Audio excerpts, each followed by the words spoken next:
Oktober 2021.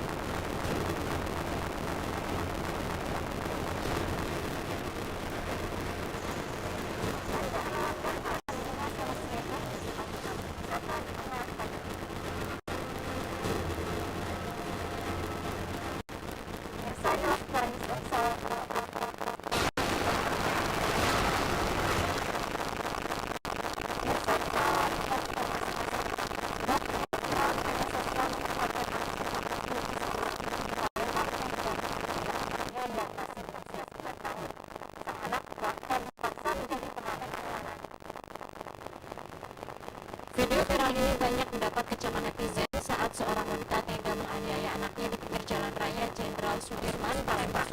Pelaku merupakan ibu kandung korban warga Gunung Siladrati, Kecamatan Jatiwaringin, Palembang. Aksi penganiayaan ini kemudian dilaporkan nenek korban yang juga ibu pelaku. Nurhayati, nenek korban, menyatakan baru mengetahui penganiayaan tersebut setelah cucunya menyusul pada mulutnya.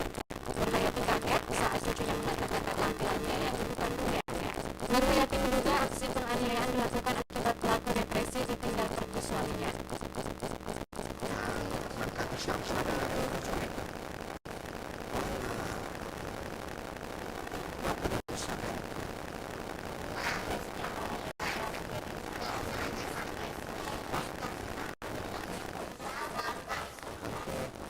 Sementara itu, DM, korban penganiayaan, menyatakan sering dipukul ibunya, terutama saat pulang sekolah mengamen di bawah target yang ditentukan ibunya. Berapa kali nih dipukul itu? Itu kali pukul Kasus penganiayaan terhadap anak kandung ini masih dalam penyelidikan Unit Perlindungan Perempuan dan Anak Polrestabes Palembang. Di Palembang, Nutriansyah, iNEWS melaporkan. Dan pemirsa, Unit Perlindungan Perempuan dan Anak Polrestabes Palembang menetapkan ibu penganiaya anak dan ditetapkan sebagai tersangka. Pelaku terancam hukuman maksimal setahun penjara. Berbekal video viral ini, Unit Perlindungan Perempuan dan Anak Polrestabes Palembang akhirnya mengamankan seorang ibu yang tega menganiaya anaknya sendiri, DM, berusia 9 tahun. Pelaku ditangkap saat berada di rumahnya Jalan Bukit Haji Bastari, Lorong Harapan Jaya, Kelurahan Siladrati, Kecamatan Jatiwaringin, Palembang. Setelah dilakukan pemeriksaan, pelaku kemudian ditetapkan sebagai tersangka. Dari hasil pemeriksaan polisi terungkap motif penganiayaan lantaran pelaku kesal dengan korban yang tidak mendapatkan uang hasil pamer atau tulis sesuai KPR sebesar Rp300.000. Pelaku adalah 1 tahun terakhir mempekerjakan anaknya menjadi petugas dan menargetkan korban harus menghasilkan uang Rp300 hingga Rp600.000 per hari. Seperti ini tidak mendapat uang pada hari itu. Jadi kalau tidak ada uang, saya akan mengirim sampai ke depan. Oh, masih lapor ini sekitar antara 200-300 sampai terakhir tadi itu masih. Akibat perbuatannya, pelaku dijerat Undang-Undang Perlindungan Anak dengan ancaman hukuman maksimal 1 tahun penjara. Aksi penganiayaan yang dilakukan pelaku terhadap anak kandungnya sendiri ini sempat viral di media sosial dan banyak mendapat kecaman warganet. Dari Palembang, Nutriansyah, iNEWS melaporkan. Dalam desa Kelapa, Kecamatan Muarajong, Kabupaten Bogor, saat ini malam acara kebaktian pelaku Kabupaten Bogor, sampai jalan dengan tanda katakan parkir kereta dari keluarga. Jalan Karot di Desa Kelampadu, Kecamatan Muarajong, Kabupaten Bogor ini sempat menjadi jalan utama jalan provinsi menghubungkan Kabupaten Bogor dan Muara Enim sebelum dibangun jalan penghubung yang baru, kondisinya sangat baik. Namun kini kondisi jalan utama masyarakat untuk beraktivitas ini setelah tidak lagi menjadi tanggung jawab Provinsi Sumatera Selatan, kondisinya rusak. Jika hujan tiba, jalan rawan kecelakaan karena kondisi jalan berlubang dan licin. Rusaknya jalan mencapai 2,5 km. Warga pun harus ekstra hati-hati saat melintas jalan ini agar terhindar dari kecelakaan lalu lintas. Warga mengaku sangat terganggu dengan kerusakan jalan ini. Kepala Desa Kelampadu, Kecamatan Muarajong, Kabupaten Bogor Daerah Putri menyatakan tidak bisa berbuat banyak untuk mengatasi kerusakan jalan dengan mengalokasikan dana desa. Saat ini dana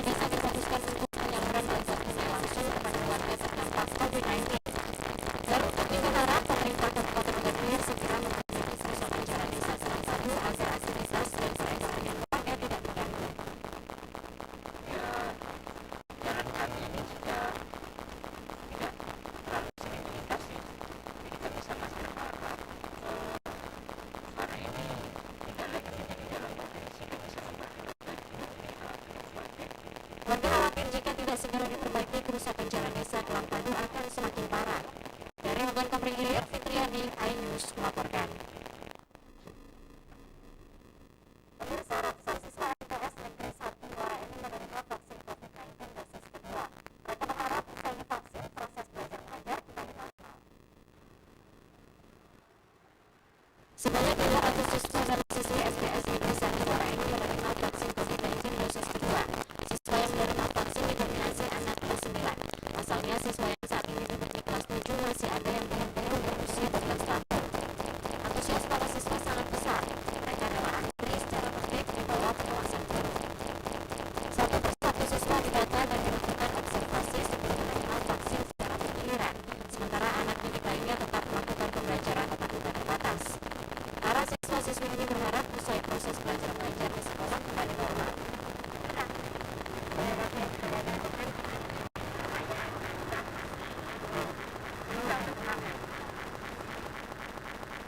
Kepala MTS Negeri 1 Muara Enim, Iin Parlinda menyatakan pihaknya akan memperlakukan pembelajaran tatap muka di sekolah usai seluruh siswa dengan menjalankan prokes secara ketat.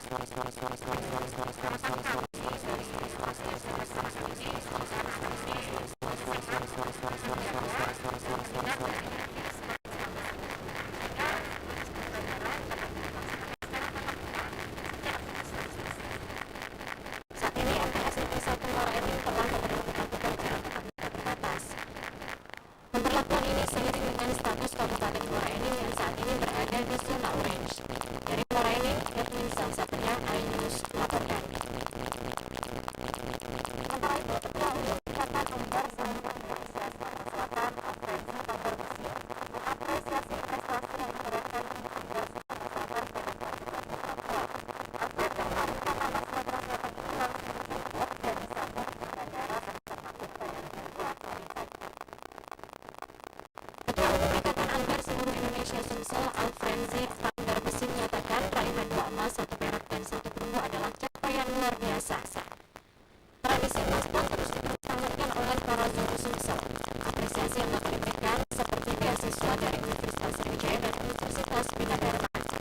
Dirinya juga mengajak berbagai instansi, terutama BUMD yang ada di SUMSEL juga memberi atensi. Pemkot SUMSEL juga mengapresiasi perjalanan atlet dari pelatih yang telah meraih medali. Gubernur SUMSEL Karimun Heru sebelumnya memberikan janji mengganjar uang tunai 300 juta rupiah untuk atlet yang menyumbangkan emas.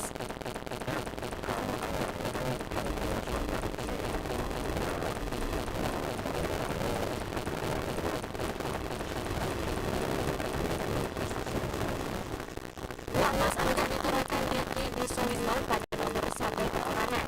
Satu lagi di nomor bergu atas nama Riki, Irfan, dan Diko. Peraih perak Irfan Dimitami di nomor sabel, sedangkan Suku bisa bertanggung pertama di nomor koret. Dari Palembang, Muhammad Irawan, iNEWS melaporkan.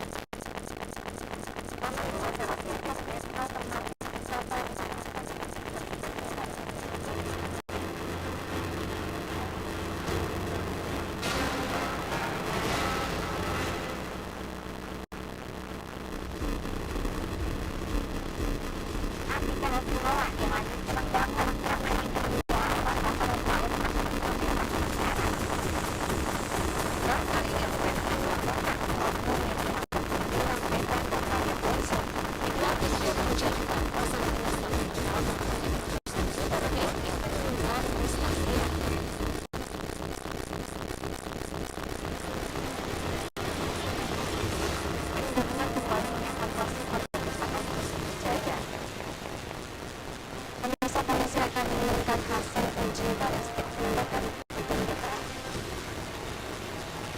Pemirsa, razia minuman keras di Tangerang Banten diwarnai kejar-kejaran polisi dan bersama.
mengumumkan hasil uji balistik menggunakan senjata.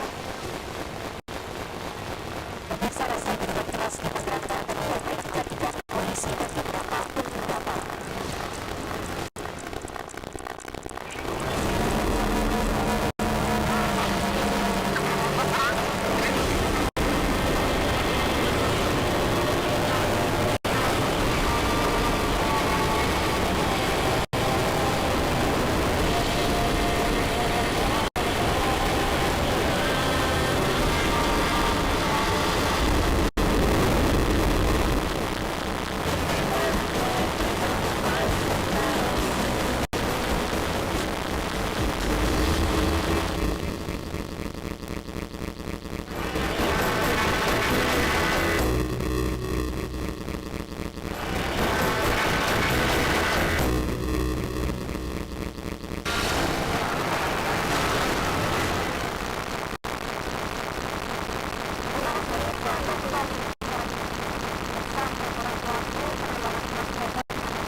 Meski harus menempuh medan yang cukup sulit dengan berjalan kaki melintasi hutan dan sungai selama 2 jam lebih, polisi berhasil menangkap 4 orang pelaku beserta peralatan yang digunakan para penambang ilegal. 4 pelaku yakni OG, Firman, dan Denny merupakan warga setempat. Sementara 1 orang lainnya, Agus, warga Kabupaten Klaten, Jawa Tengah, merupakan pemilik modal penambangan emas ilegal. Dari lokasi penambangan, polisi mengamankan berupa butiran emas hasil tambang seberat 4,5 gram serta peralatan tambang berupa cairan merkuri, mesin penghitung, cairan resin, genset, bahan bakar jenis solar, dan 1 unit sepeda motor milik salah seorang penambang.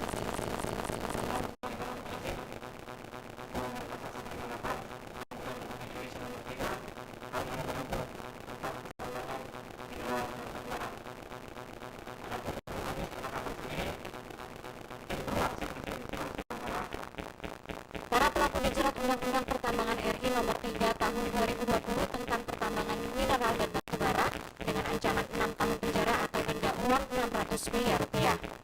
Dari Musirawas Utara, Amri Wijaya, iNEWS melaporkan.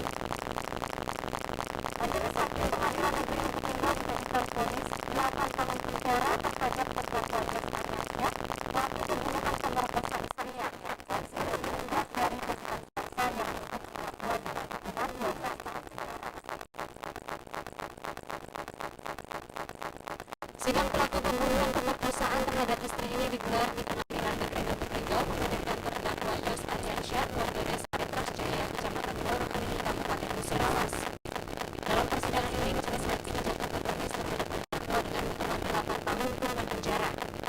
Vonis ini lebih rendah dari tuntutan jaksa penuntut umum yang menuntut terdakwa dengan hukuman 12 tahun penjara. Atas vonis ini, terdakwa Jas Ardiansyah mengaku hanya bisa pasrah meski dirinya membela keluarga dengan menghabisi nyawa pemerkosa istrinya.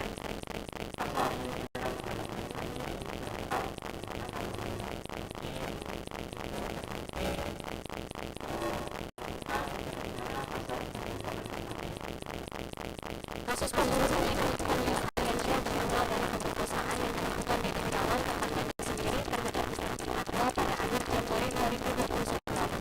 Usai peristiwa tersebut, korban masih sering menggoda istrinya sehingga menyulut emosi terdakwa. Korban kemudian tewas ditikam terdakwa hingga tewas. Dari Lubuk Linggau, Amri Wijaya, iNEWS melaporkan.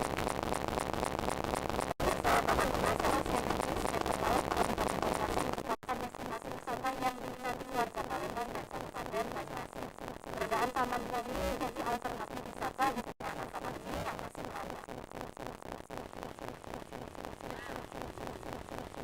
Hanya dengan mengeluarkan uang Rp10.000, pengunjung bisa menikmati keindahan taman bunga Selusia yang berada di Kelurahan Kampung, Kecamatan Palembang, Kabupaten Banyuasin. Keberadaan taman bunga ini mulai banyak diminati warga Kota Palembang dan Kabupaten Banyuasin sehingga berada di perbatasan kedua wilayah tersebut. Di lokasi ini, pengunjung bisa menikmati keindahan bunga-bunga yang berjajar rapi di pinggir jalan masuk lokasi wisata. Untuk menambah kenyamanan pengunjung juga dibangun kincir angin, air termogas, rumah tapak, tempat dan aneka permainan anak. Pengunjung juga bisa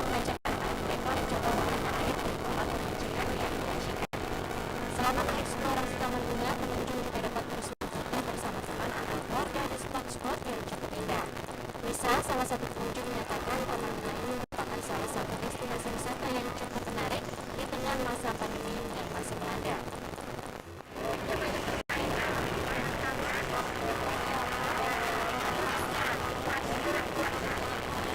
Pengelola Taman Bunga Sulawesi Tropis Palembang menyatakan keberadaan taman bunga ini diharapkan mampu menghilangkan kebingungan warga dari aktivitas pekerjaan sehari-hari.